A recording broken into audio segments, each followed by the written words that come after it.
কেউ টিকছে দুনিয়া, কেউ টিকছে?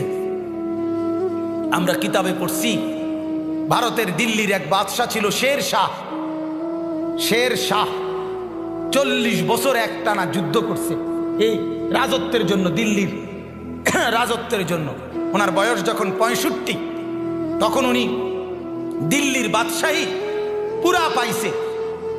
সেদিন পাওয়ার পরে একদিন আফসুস করে বলতেছে, হায় দুনিয়া, তুই আমারে যখন ধরা দিলি তখন আমার কবরে যাওয়ার সময় হয়ে গেল।